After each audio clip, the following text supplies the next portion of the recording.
ఎన్టీఆర్, ఏఎన్ఆర్ ఇద్దరు కథానాయకులు నటించిన సినిమాకి సూర్యకాంతం పాత్రను బేస్ చేసుకుని టైటిల్ పెట్టడం అంటే ఎంత ధైర్యం ఉండాలి? ఒకవేళ అందుకు చిత్ర యూనిట్ సాహసించిన అభిమానులు ఒప్పుకుంటారా? అదే ఇప్పుడైతే కష్టమనే చెప్పాలి.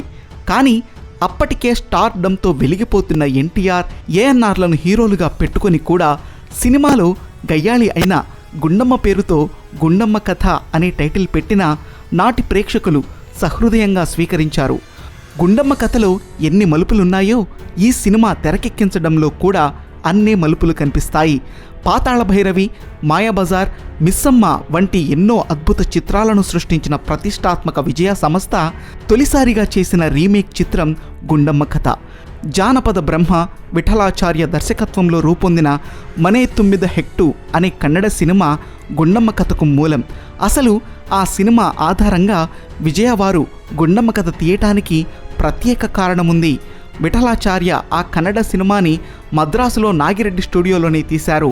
ఈ సందర్భంలో నాగిరెడ్డి నుంచి ఆర్థిక సహాయం కూడా పొందిన విఠలాచార్య అందుకు కృతజ్ఞతగా మిగతా భాషల్లో ఆ సినిమా హక్కులు నాగిరెడ్డికే ఇచ్చేశారు. బిఎన్ రెడ్డి, నాగిరెడ్డి, కొండారెడ్డి, రామలింగారెడ్డి వీళ్ళు నలుగురు అన్నదమ్ములు. వీళ్లలో ముగ్గురు చిత్ర పరిశ్రమలో ఉండగా రామలింగారెడ్డి మాత్రం తమ తండ్రి బిఎన్ కొండారెడ్డి నెలకొల్పిన కంపెనీని చేపట్టి విదేశాలలో వ్యాపారం చేశారు. అయితే ఆ కంపెనీకి నష్టాలు రావడంతో సంస్థ పరువు పోకుండా నాగిరెడ్డి అప్పులన్నీ తీర్చివేశారు. ఆ డబ్బుని రాబట్టుకోవడం కోసం బిఎన్ కొండారెడ్డి కంపెనీ తరఫున ఒక సినిమా తీయాలని నాగిరెడ్డి నిర్ణయించారు. బిఎన్ రెడ్డి దర్శకత్వంలో మనే తుమ్మిద హెన్ను తెలుగులో పునర్నిర్మించాలని అనుకున్నారు. ఆ చిత్రానికి డివి నరసరాజు సంభాషణల రచయితగాను, కొండారెడ్డి ఛాయాగ్రాహకుడిగాను, శేఖర్ కళాదర్శకుడుగాను అనుకున్నారు. కన్నడ సినిమాలో గుండమ్మకు భర్త, ఒక సవతి కూతురు, సొంత కూతురు ఉంటారు. సవతి కూతుర్ని గుండమ్మ ఓ పిచ్చివాడికిచ్చి పెళ్లి చేస్తుంది.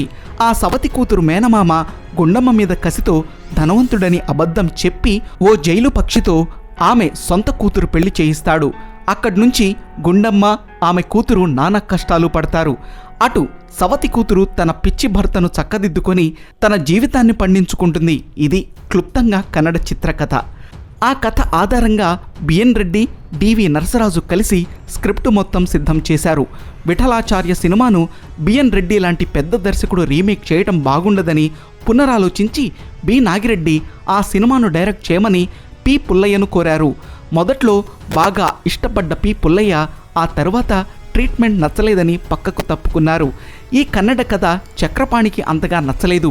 ఈ కథకు షేక్స్పియర్ టీమింగ్ ఆఫ్ ద బ్రూకు కొంత పోలిక ఉండటంతో తెలుగు వాతావరణానికి అనుగుణంగా డివి నరసరాజుతో కథను మలిపించారు. ఇందులో కథానాయకుల పాత్రలాగే గుండమ్మ, ఆమె కోడలి మేనత్త కనకదుర్గమ్మ పాత్రలకు ప్రాధాన్యమిచ్చారు. ఎన్టీఆర్ను దృష్టిలో పెట్టుకుని మొదట నాగిరెడ్డి స్క్రిప్టు రాయించారు. కానీ చక్రపాణి రంగప్రవేశం చేసిన తరువాత ఎన్టీఆర్తో పాటు ఏఎన్ఆర్ని కూడా పెడదామని సూచించారు. గుండమ్మ, సవతి కూతురు, సొంత కూతురు ఈ 3 పాత్రలనే కన్నడ చిత్రం నుంచి తీసుకున్నారు. మిగిలిన పాత్రలు, సన్నివేశాలు అన్నీ చక్రపాణి, డివి నరసరాజు కూర్చొని రాసినవే. కథ సీనిక్ ఆర్డర్ రెడీ అయ్యాకనే డైలాగ్స్ రాసే అలవాటు ఉన్న డివి నరసరాజు ఈ సినిమాకు మాత్రం చక్రపాణి వల్ల తన పద్ధతిని మార్చుకోవాల్సి వచ్చింది. కథ ముందు ఏం జరుగుతుందో తెలియకుండా ఏ రోజు సీన్లు ఆ రోజు రాయడం జరిగిందని తరువాత వివరించారు నరసరాజు గారు. గుండమ్మ ఇంట్లో ఎన్టీఆర్, ఏఎన్ఆర్ కలుసుకున్న సన్నివేశంలో ఏఎన్ఆర్ ఎన్టీఆర్తో నా ప్రేయస్ ఇంట్లో ఉందా అని అడగాలి. అలా అడిగితే బాగుండదని, ఆ అర్థం వచ్చేటట్లుగా విజిల్ వేసి అడుగుతారని రాశారు నరసరాజు. చక్రపాణికి ఈ విజిల్ సీన్ నచ్చి చివరిదాకా ఈ సీన్స్ విజిల్లోనే నడపండి అని అన్నారు. సినిమాలో ఈ సీన్ హైలైట్ అయింది. గుండమ్మ కథలో గుండమ్మకు భర్త ఉంటే బాగుంటుందన్న ఉద్దేశ్యంతో స్క్రిప్ట్ రాసుకున్నారట. తీరా స్క్రిప్ట్ పూర్తిగా చూసిన చక్రపాణి, గుండమ్మకు మొగుడా, వాడెందుకు దండగా మధ్యలో కథకు అడ్డం పడుతూ వాడిని పీకేసేయండి అన్నారట.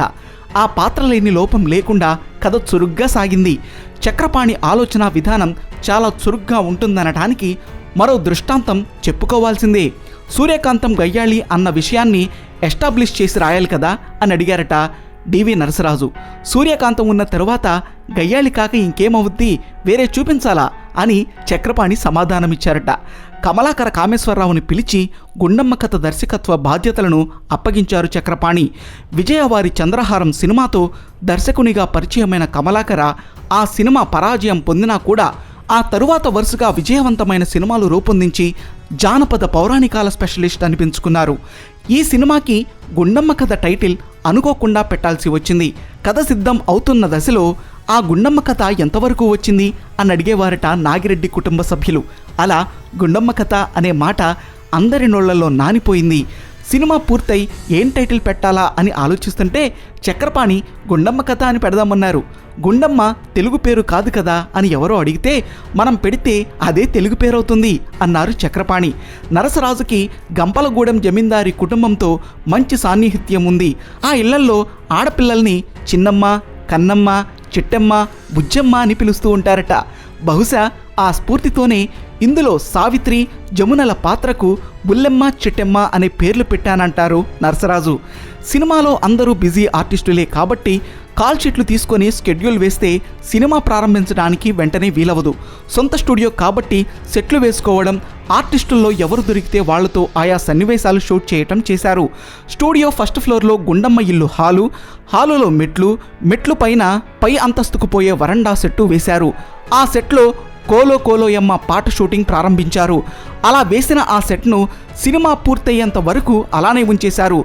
4 ఆర్టిస్టులు ఉన్న సీన్లో 2 దొరికితే ఆ 2 మీదే షాట్స్ తీసి మిగతా 2 దొరికాక ఆ షాట్స్ని జత చేసేవారు. కోలో కోలోయన్న కోలో నాసామి అనే పాటని ఎన్టీఆర్, సావిత్రి, ఏఎన్ఆర్, జమున కలిసి పాడారు. సినిమాలో చూసినప్పుడు 4 కలిసి పాడిన భావనే కనిపిస్తుంది. కానీ నిజానికి షూటింగ్లో 4 కలవలేదు. 2 ఒక్కసారి, మరో 10 రోజులకు మరో 2 వచ్చారు. 4 కలిసి పాడారే అన్నంత భ్రాంతి కలిగించేలా షాట్స్ను విభజించి మరీ షూట్ చేశారుట. ఏఎన్ఆర్, జమునకి ఒక అవుట్డోర్ డ్యూయట్ ఉంటుందని అది కాశ్మీర్లోనో, బృందావనంలోనో, ఊటీలోనో తీయాలని అనుకునేవారు. కొన్నాళ్ళైన తరువాత చక్రపాణి ఎందుకు ఊటీ, ఇక్కడే మన గార్డెన్లో తీద్దాం అన్నారు.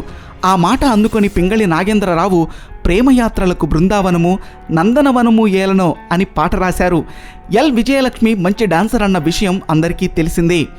ఆమె సినిమాలో ఉంది గనుక ఒక డాన్స్ ఉంటే బాగుంటుందన్న ఆలోచనతో స్క్రిప్ట్లో లేకున్నా ఆమెపై స్టేజ్ డాన్స్ షూట్ చేయించారు చక్రపాణి.